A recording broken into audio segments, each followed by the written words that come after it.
Hi, my name is Kirstin Raymond and I'm an occupational therapy student at the University of St. Augustine.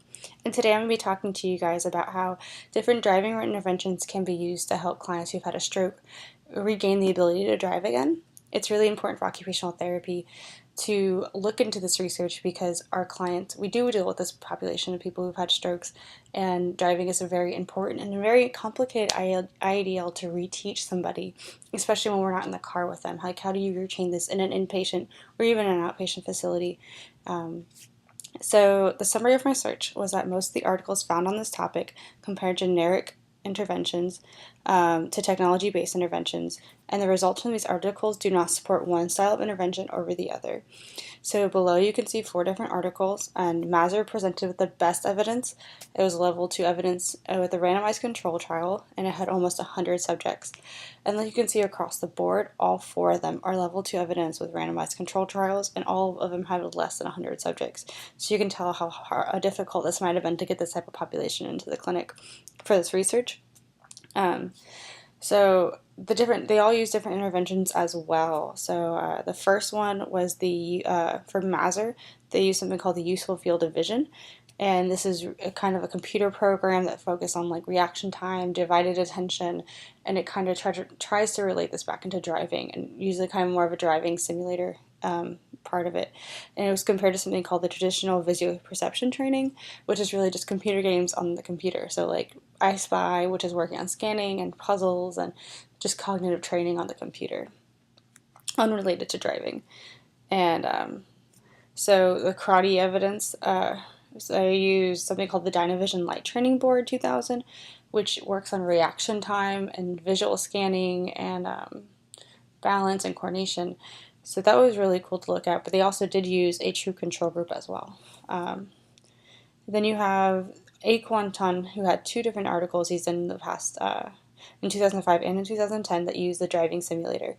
And this was really cool because it kind of brings in that context of training someone how to drive in a car, and they wanted to relate that to traditional training programs that they've been using prior to the simulator. And those were compared to like paper and pen tests, like map finding and road sign matching and stuff like that. And unfortunately, for like I said earlier, all 4 articles had no significant differences between the control group and the intervention group. So both groups either improved at the same rate, and no one group improved more than the other. Except the only other thing is that in the A. Quanton 2005 article, there was significant improvements for road sign recognition in the intervention group, and that could have been just because you were driving and you were having to put that into the same context file, just flashcards. They all had their limitations, and a lot of this came down to the road sign, the on-road assessments that they did, because you can't control traffic patterns and you can't control the weather or the time of day. So these things can affect someone's abilities to drive and affect the results as well. So implications for practice, education, and future research is that none of the 4 studies, but like I said earlier, none of the 4 studies below presented any support for one intervention over the other. But it's really important for clinicians to think about how each intervention is more beneficial for one client over the other. So if someone's younger, has a higher education, is more technology driven, then maybe using the simulator or maybe using the Dynavision would be more effective for them, versus someone who's maybe older and prefers maybe the flashcards or something. And it really depends also on their side of their lesion, their impairments following it, how physical these impairments are, their eyesight prior to. There's a lot of different client factors that will affect their prognosis and going back to driving.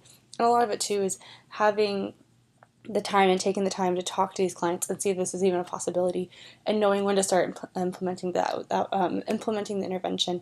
It was a big downfall for a lot of these articles because they tried to implement this research and this experiment and these interventions within a time constraint in the inpatient or outpatient facilities, and these clients might not have been ready for this, and if they had waited a month or 2 before getting into the simulator, maybe they would have benefited from it more. So future research should focus more on how client factors relate to the effectiveness of certain driving retraining interventions rather than which interventions are more effective. All right.